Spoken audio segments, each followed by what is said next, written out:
Hello दोस्तों, स्वागत है आप सभी का हमारे चैनल उपाध्याय सर में। आज हम सीखेंगे क्लास 10 का फिजिक्स। क्लास 10 एंड 12 दोनों का सिमिलर मिलता जुलता है, ठीक है ना। ये स्पेशली क्लास 10 के लिए नहीं है, क्लास 10 एंड 12 दोनों के लिए है। तो क्लास 10 एंड 12 का फिजिक्स है, जिसमें से हमारा नेक्स्ट टॉपिक है दूरदेश दोष। इससे पहले मैंने निकट देश दोष के बारे में सीखा है, तो आप डिस्क्रिप्शन में जाकर के लिंक पहले वहाँ से प्ले करके देख लीजिएगा। निकट देश दोष अगर समझे तो दूर देश दोष भी आसानी से समझ जाओगे, काहे कि दोनों का डिफिनीशन और जो कारण होता है या जो निवारण होता है दोनों का सब मिलता जुलता है, ठीक है ना। तो पहले निकट देश दोष समझने की कोशिश करना, उसके बाद यहाँ तक आना। तो चलिए देख रहा हूँ कि दूर देश दोष होता क्या है या किसे कहते हैं। तो दूर देश दोष का परिभाषा होता है कि जब व्यक्ति को दूर की वस्तु दिखाई दे। दूर देश दोष से अगर कोई व्यक्ति ग्रसित होता है तो उससे क्या होता है, दूर की वस्तुएं तो स्पष्ट दिखाई देती हैं, लेकिन पास की वस्तुएं क्या होता है, स्पष्ट नहीं दिखाई देता है। अगर किसी व्यक्ति को बुक पढ़ना होता है तो यह क्या करेगा कि बुक को ऐसे करके पढ़ेगा। मतलब स्पष्ट दृष्टि की न्यूनतम दूरी जो होता है 25 सेंटीमीटर होता है। 25 सिमिलर ऐसे करके पढ़ते हैं सभी लोग, लेकिन जो दूर दृष्टि दोष से ग्रसित होगा भैया वो ऐसे करके पढ़ेगा, थोड़ा दूर करके दिखेगा। तो उसे जा करके उस व्यक्ति को उस बुक में लिखे हुए अक्षर स्पष्ट देख पाता है, ठीक है ना। लेकिन अगर वो समान दृष्टि से जैसे 25 सेंटीमीटर पे तो उस पर भी धुंधला दिखता है, पास करेगा तो भी धुंधला दिखेगा। तो दूर की वस्तु ऐसे करके देखा भाई, ठीक है ना। तो दूर की वस्तुएं क्या होता है, स्पष्ट दिखता है, लेकिन पास की वस्तुएं या निकट की वस्तुएं क्या होता है, स्पष्ट नहीं दिखती हैं, ठीक है ना। तभी लोगों को आप देखे होंगे तो पास में रख करके बुक को नहीं पढ़ते होंगे, ऐसे करके पढ़ते होंगे, इतना दूर करके, ठीक है ना, ऐसे। तो आप समझ जाएगा उस वक्त कि उस व्यक्ति को क्या है, दूरदृष्टि दोष या फिर हाइपरमेट्रोपिया है।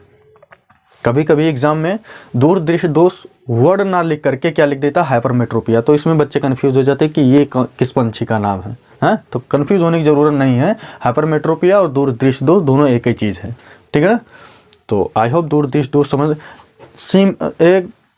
जो दूरदृष्टि दोष है और जो निकट दृष्टि दोष है दोनों का मिलता जुलता है। निकट दृष्टि दोष क्या है, उसमें निकट की वस्तुएं स्पष्ट दिखाई देती है लेकिन दूर की नहीं। और दूरदृष्टि दोष क्या होता है कि दूर की वस्तुएं स्पष्ट दिखाई देता है लेकिन निकट की नहीं, ठीक है ना। दोनों में अंतर बहुत सिमिलर सा है, छोटा सा है। अगर आसानी से समझ करके पढ़ोगे तो याद हो जाएगा, अगर रटने की कोशिश करोगे तो रट्टा मारते रहो, ठीक है ना। नेक्स्ट आता है कि दूरदृष्टि दोष के कारण, क्या कारण है जिससे हमें दूरदृष्टि दोष हो जाता है या हाइपरमेट्रोपिया हो जाता है, ठीक है ना। तो इसमें क्या होता है कि नेत्र लेंस की वक्रता कम हो जाती है। जो नेत्र लेंस है इसका वक्रता क्या हो जाता है, कम हो जाता है, जिससे फोकस दूरी बढ़ जाती है। और उसमें क्या था, दोनों का कंपैरिजन करके तुलना करके आप अध्ययन करिएगा। निकट दृष्टि दोष में क्या था कि नेत्र लेंस की वक्रता बढ़ जाती थी और जिससे क्या होता है, फोकस दूरी कम हो जाती थी। तो नेत्र प्रतिबिंब क्या होता था, रेटिना पे ना बन करके रेटिना के पहले ही बन जाता था, जिससे वस्तु हमें धुंधला दिखाई देने लगता। लेकिन दूरदृष्टि दोष में क्या है कि नेत्र लेंस की वक्रता कम हो जाती है, इसकी वक्रता और कम हो जाएगा, जिससे फोकस दूरी बढ़ जाएगा। और फोकस दूरी बढ़ जाएगा तो भैया प्रतिबिंब रेटिना पे न बन करके रेटिना के बाहर बनने लगता है और वस्तु हमें धुंधला दिखाई देने लगेगा। वस्तु स्पष्ट कब दिखाई देता है, जब उसका प्रतिबिंब क्या हो, रेटिना पर ही जा करके बने, तो हमें भैया स्पष्ट दिखाई देगा, ठीक है ना। दूसरा आता है कि नेत्र लेंस और रेटिना के बीच की दूरी कम हो जाए। निकट दृष्टि दोष में क्या था कि उनके बीच की दूरी बढ़ जाती थी, लेकिन इसमें क्या है, इनके बीच की दूरी कम हो जाती है, जिससे हमें वस्तु क्या होता है, धुंधला दिखाई देने लगता है ये चीज़। और प्रतिबिंब रेटिना पे बन करके रेटिना के पीछे बन जाता है, ठीक है ना। तो अगर पीछे बनेगा या पहले बन जाता है। दूरदृष्टि दोष में और निकट दृष्टि दोष में एक कॉमन थोड़ा सा अंतर है। उसमें क्या होता है, प्रतिबिंब जो होता है ना रेटिना से पहले बनने लगता है निकट में, लेकिन दूर में क्या होता है कि रेटिना के बाहर यानी रेटिना के बाद पीछे बनता है दूरदृष्टि दोष में। अब यहाँ पे देखेंगे कि अगर दूरदृष्टि दोष का तो ये कारण हो गया। अब इसका निवारण क्या, अगर कोई हाइपरमेट्रोपिया से ग्रसित है कोई व्यक्ति, तो उसको कैसे ठीक किया जाए।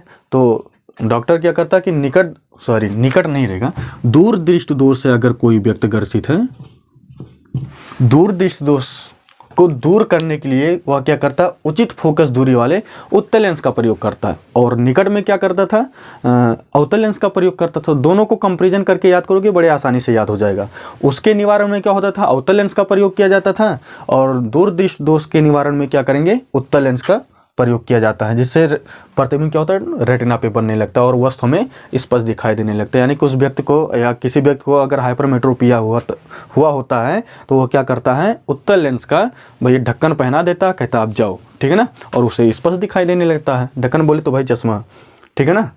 और दोष भी दोनों में छोटा छोटा सा अंतर होता है। उसमें नेत्र लेंस की वक्रता क्या होता था, बढ़ जाता था और फोकस दूरी कम हो जाती थी। इसमें जस्ट उसका अपोजिट हो रहा है, तो कंपैरिजन करके आप पढ़ रहे हो तो आई होप बहुत अच्छी तरह से आपको समझ में आ जाएगा। और निकट दृष्टि दोष और दूर दृष्टि दोष में कभी भी आप भूलोगे नहीं ज़िंदगी भर के लिए, ठीक है ना। तो आई होप आपको ये समझ में आ गया होगा। वीडियो को ज़्यादा लंबा नहीं करूँगा। और जो व्यक्ति इस पर नए हैं तो आप सबों से मेरा रिक्वेस्ट है कि आप ज़्यादा से ज़्यादा वीडियो को शेयर करिए और अपने दोस्तों के पास साझा करके उन्हें भी इस चैनल के बारे में बताएं, ठीक है ना। वीडियो पूरा देखने के लिए धन्यवाद। जय हिंद, जय भारत। दोस्तों तीसरा हेडिंग है जरा देश दोष। हम सीखेंगे कि जरा देश दोष किसे कहते हैं। तो जरा देश दोष का परिभाषा देख रहे हैं, कह रहा है कि आयु में वृद्धि होने के साथ साथ मानव नेत्र की समंजन क्षमता घटती जाती है। जैसे मनुष्य की आयु बढ़ती जाती है तो उसकी समंजन क्षमता यानी कि जो फोकस दूरी होता है आवश्यकता अनुसार कम या ज़्यादा करने की जो क्षमता होता है उसे समंजन क्षमता कहते हैं, ठीक है ना।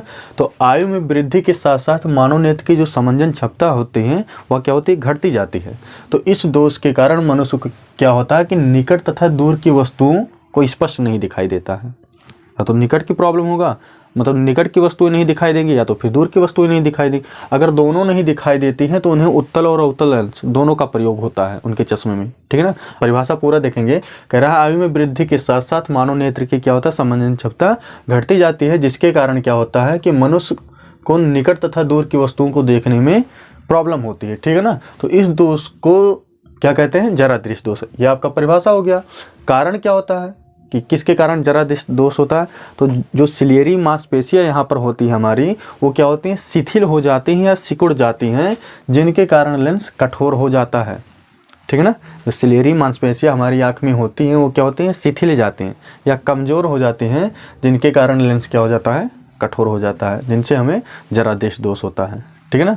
निवारण कैसे दूर किया जाए इस कमी को, जरा दृष्टि दोष को, तो इसका निवारण क्या होता है कि जरा दृष्टि दोष को दूर करने के लिए चश्मे में उत्तल तथा अवतल लेंस दोनों प्रकार के लेंसों का उपयोग किया जाता है। जरा दृष्टि दोष से जो ग्रसित व्यक्ति होता है उसे उत्तल और अवतल दोनों प्रकार के लेंसों का उपयोग किया जाता है, ठीक है ना। अगर उसे, अब वो डिपेंड करता है कि उसमें किस प्रकार के निकट तथा दूर दोनों को देखने में प्रॉब्लम है या निकट एक ही चीज़ में। तो एक में रहेगा तो कोई एक लेंस लगेगा, और निकट तथा दूर दोनों को प्रॉब्लम है तो क्या करेंगे कि उसमें उत्तल तथा अवतल दोनों प्रकार के लेंस उसके चश्मे में लगाया जाता है, ठीक है ना। अब नेक्स्ट आता है आबिंदुकता दृष्टि दोष। आबिंदुकता के बारे में पढ़ेंगे कि आबिंदुकता क्या होता है। तो इसमें क्या है कि जब कोई व्यक्ति अपने सामने रखी हुई क्षैतिज तथा ऊर्ध्वाधर वस्तुओं की पहचान नहीं कर पाता है। व्यक्ति के सामने क्या होता है, जैसे कि कोई वस्तु रखा हुआ है, अब वो नहीं जान पाता कि ये क्षैतिज में रखा हुआ, ऐसे रखा हुआ है कि या फिर ऊर्ध्वाधर रखा हुआ, ठीक है ना। तो उसको क्या कहते हैं कि उस व्यक्ति को कहते हैं कि हाँ भैया आबिंदुकता हो गया है, या उसके सामने जैसे क्षैतिज तथा ऊर्ध्वाधर कोई वस्तु रखा तो वो रेटिना पर एक साथ फोकसेट नहीं कर पाता उस वस्तु को, तो आप ऐसा बोल सकते हो कि उसे आबिंदुकता हो गया। या जो मैंने लाइन डिफिनीशन लिख रखा है यही आप बता दो कि जब कोई व्यक्ति अपने सामने रखी हुई क्षैतिज तथा ऊर्ध्वाधर वस्तुओं की पहचान नहीं कर पाता है तो उसे आबिंदुकता दृष्टि दोष कहते हैं। सामने कोई वस्तु रखा हुआ, अब ये नहीं डिफाइन कर पा रहा है कि वह क्षैतिज है कि ऊर्ध्वाधर है, ठीक है ना, तो उसे क्या हो जाता है भाई, आबिंदुकता दृष्टि दोष हो जाता है। वो कन्फ्यूज रहता है क्षैतिज है कि ऊर्ध्वाधर है, ठीक है ना। कारण क्या होता है भाई, कार्निया की आकृति इसका क्या हो जाता है, गोलीय नहीं होती है। कार्निया की आकृति गोलीय नहीं, जो हमारा कार्निया होता है ना, अभी गोलाकार दिख रहा है ना, तो ये क्या होता है, गोलाकार नहीं होता है, ठीक है ना। ऊर्ध्वाधर की तरफ थोड़ा क्या बोले, क्षैतिज की तरफ थोड़ा सा बढ़ जाता है, तो इस कारण इसे क्या हो जाता है, आबिंदुकता हो जाता है या आबिंदुकता दृष्टि दोष हो जाता है। तो कार्निया की आकृति क्या होता है, गोलीय ना होने के कारण किसी व्यक्ति को आबिंदुकता दृष्टि दोष हो जाता है। निवारण, इसका भाई इलाज कैसे किया जाए, तो क्या करते हैं, उस व्यक्ति को या उस मनुष्य को बेलनाकार लेंस लगा करके भेज दिया जाता है, वो ठीक हो जाता है, ठीक है ना।